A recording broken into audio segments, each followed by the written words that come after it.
नमस्कार दोस्तों, आप देख रहे हैं HW न्यूज और मेरा नाम है सोनू कनौजिया।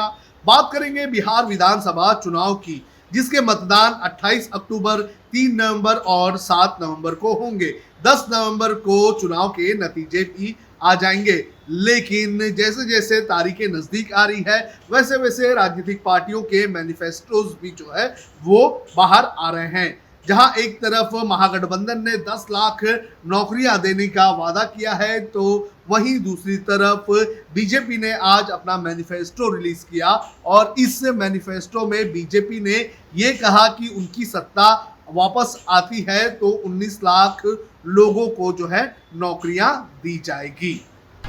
आज जो बीजेपी ने मैनिफेस्टो रिलीज किया है उसकी कुछ अहम बातें मैं आपको बता देता हूं। 19 करोड़ लोगों को रोजगार और कोरोना वैक्सीन जो है वो बिहार के लोगों को मुफ्त देना, ये तो दो मुद्दे हैं ही, लेकिन इसके अलावा और भी क्या क्या है बीजेपी के इस मैनिफेस्टो में ये मैं आपको बता देता हूं। जो संकल्प लिया गया है वो है 1 लक्ष्य, 5 सूत्र और 11 संकल्प। इस तरह से मैनिफेस्टो को जो है बांटा गया है। सबसे पहले एक लक्ष्य क्या है? एक लक्ष्य है आत्मनिर्भर बिहार, यानी कि बिहार को आत्मनिर्भर बनाना। अब 5 सूत्र क्या है ये भी मैं आपको बता देता हूं। 5 सूत्र के अंतर्गत आता है स्वस्थ समाज, आत्मनिर्भर बिहार; शिक्षित बिहार, आत्मनिर्भर बिहार; तीसरा है गांव शहर सबका विकास; चौथा है सशक्त कृषि, समृद्ध किसान; पांचवा है उद्योग आधार, सबल समाज। ये है 5 सूत्र बीजेपी के मैनिफेस्टो की। अब 11 संकल्पों की बात मैं आपको बता देता हूं। क्या क्या 11 संकल्प है बीजेपी के इस मैनिफेस्टो में। पहला संकल्प, बिहार के हर निवासी को मुफ्त कोरोना टीकाकरण कराएंगे, जिस तरह से हमने पहले बताया। इसके बाद मेडिकल इंजीनियरिंग समेत तकनीकी शिक्षा अब हिंदी में उपलब्ध कराएंगे। तीसरा जो है 3 लाख शिक्षकों की नियुक्ति करेंगे। चौथा है आईटी हब के रूप में विकसित कर 5 साल में 5 लाख से ज़्यादा रोजगार के अवसर उपलब्ध करवाएंगे। ये जो आईटी हब वाली बात होती है ये हम पिछले कई सालों से सुनते आए हैं। हैदराबाद आईटी हब बन गया, अगर बात करें तो पुणे में भी आईटी हब बन चुका है और भी कई शहरों में आईटी हब बन चुका है, लेकिन बिहार की अगर बात करें तो यहाँ मामला अटक जाता है। अगले अगर संकल्प की बात करें तो अगला संकल्प है 1 करोड़ महिलाओं को स्वावलंबी बनाएंगे। छठवां जो है वो कुल 1 लाख लोगों को स्वास्थ्य विभाग में नौकरी उपलब्ध करवाएंगे। अखिल भारतीय आरोग्य संस्थान एम्स का संचालन 2024 तक सुनिश्चित करेंगे। सातवां है धान और गेहूं के बाद अब दलहन की भी खरीद एमएसपी की निर्धारित दरों पर देंगे। आठवां है ग्रामीण क्षेत्रों तथा शहरी क्षेत्रों के और 30 लाख लोगों को 2022 तक पक्के मकान देंगे। नौवां है 2 वर्षों में निजी और कॉम्फेड आधारित 15 नए प्रोसेसिंग उद्योग लगाएंगे। 10वां है अगले 2 वर्षों में मीठे पानी में पलने वाली मच्छियों के उत्पादन में राज्य को देश का नंबर 1 राज्य बनाएंगे।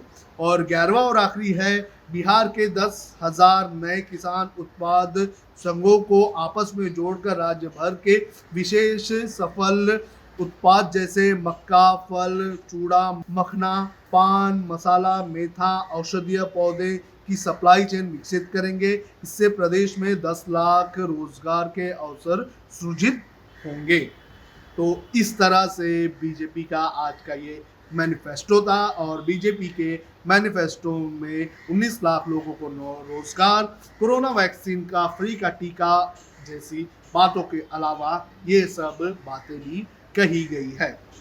इसीलिए जो 11 पॉइंट्स हमने हमारे संकल्प पत्र में बोल रहे हैं उसका महत्व है।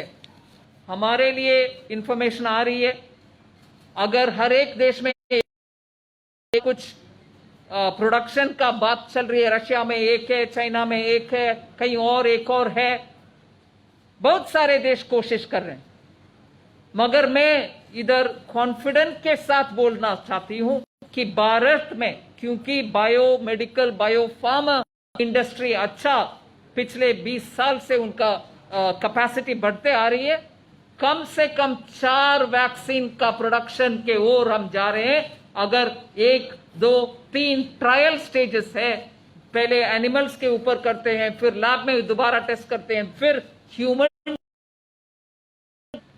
ये तीनों फेस पार करते हुए लास्ट स्टेज तक कम से कम 3 ऐसे वैक्सीन में प्रोडक्शन के कगार पर आ गए हैं। उसके बाद वो वैक्सीन अगर साइंटिफिक लोग बोलते हैं कि हाँ ये ठीक है, ये अभी प्रोडक्शन कर सकते हैं, प्रोडक्शन करने का कैपेसिटी भी हमारा सरकार रेडी बैठे हैं कि लार्ज प्रोडक्शन करने के लिए। सो जब साइंटिस्ट इसको क्लियर करते हैं, हमारे देश में वैक्सीन का प्रोडक्शन उस लेवल पर होगा जिससे जो हम इधर प्रॉमिस कर रहे हैं, बिहार में हर एक के लिए मिल जाएगा, वो हमारे पहला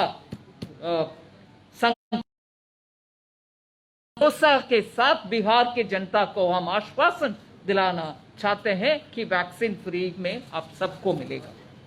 फिर ऑफ कोर्स आप लोगों को मालूम है बिहार में 2 all India institute of medical science है। दरभंगा में जो है उसको हमने प्रॉमिस किया है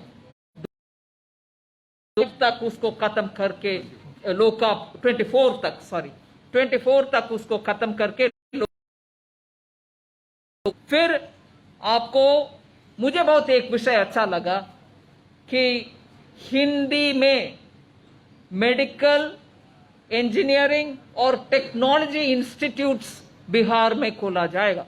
मातृभाषा में जब एक उनके टेक्निकल एजुकेशन पाते हैं तो उनका रोक नहीं हो सकता है उनका एक्सलेंस का। इसीलिए बिहार जैसे एक क्षेत्र में हिंदी में ये तीनों इंस्टीट्यूशन ओपन करना बहुत आवश्यक है, जिसमें मैं मानती हूं हमारे बहुत सारे युवा का फ्यूचर के लिए, अच्छा क्वालिफिकेशन के लिए इधर ही अवसर मिलेगा। फिर टेक्नोलॉजी में बिहार पीछे नहीं है, इसीलिए उनका आईटी हब भी बनाने के लिए हमने एक संकल्प पत्र में प्रॉमिस कर चुके हैं, उसको पूरे इंप्लीमेंट करेंगे। मुझे याद है बजट के समय इस साल फरवरी में मत्स्य संपदा योजना, मतलब फिशिंग के लिए हम प्रोत्साहन देना है जैसे एग्रीकल्चर के लिए दे रहे हैं, मगर फिशिंग मतलब सिर्फ समुद्र से जो मत्स्य संपदा मिलता है सिर्फ वो नहीं है, मीठे पानी में भी अच्छा सा फिशिंग का कैपेसिटी बढ़ाना चाहिए। उसमें हमारे संकल्प पत्र के लाइन ये है कि बिहार को नंबर 1 स्टेट बना देंगे मीठा पानी में जो फिशिंग कर सकते हैं, फिश प्रोडक्ट्स उत्पादन कर सकते हैं। सो मत्स्य संपदा योजना का पूरे इंप्लीमेंटेशन करने के लिए प्रावधान बजट के द्वारा कर करके बिहार में उसको लागू करने के लिए संकल्प पत्र में एक ऐसे घोषणा है। और इसके साथ साथ डेयरी प्रोसेसिंग यूनिट, ये भी बहुत ही महत्वपूर्ण विषय है क्योंकि 15 प्रोसेसिंग यूनिट का प्रॉमिस दिया गया है, जहां एग्रीकल्चर के साथ जब एक किसान को डेयरी भी सपोर्टिव काम में उनको जोड़ा जाता है, उनका आय दोगुनी बढ़ाने के लिए एक इजीली एक रास्ता मिलता है। इसीलिए हर एक किसान जो अन्नदाता है, मैं बजट में मुझे याद है बोले कि उनको ऊर्जा दाता बनाना भी आवश्यक है, जिससे वो सोलर पावर उनके फील्ड में खेती में से ही एनर्जी भी उत्पादन कर सकते हैं। ऐसे ही वो डेयरी में भी जुड़ जाए, जैसे अमूल वैसे बहुत सारे इधर भी यूनिट्स आ सकते हैं, जिससे किसान का आय भी दोगुनी जल्दी से हो पाएंगे। इसके अलावा फार्मर प्रोड्यूसर ऑर्गेनाइजेशन का भी बहुत अच्छा सा एक घोषणा है, जिसमें से 1000 एफपीओ फॉर्म करने का प्रॉमिस है, जिससे हम मानते हैं कम से कम 10 लाख को रोजगार मिलेगा। ऐसे 11 इम्प्लीमेंटेशन पॉइंट्स है, वो सब बहुत ही इंपॉर्टेंट है। मैं मानती हूँ ये सब जनता को उनके जीवन में बहुत भरोसा, जीवन में बहुत सहूलियत ले आएगा, इसलिए उनको भी मान्यता होगी और जनता भी उसको मानेंगे और अपनाएंगे। अब खबरें पाइए सबसे पहले हमारे मोबाइल न्यूज एप्लीकेशन पर। एंड्रॉइड या iOS प्लेटफॉर्म पर जाइए, HW न्यूज नेटवर्क को सर्च कीजिए, डाउनलोड कीजिए और अपनी सुविधानुसार भाषा का चयन कीजिए। खबरों की भीड़ में अपने काम की खबर पाते रहिए।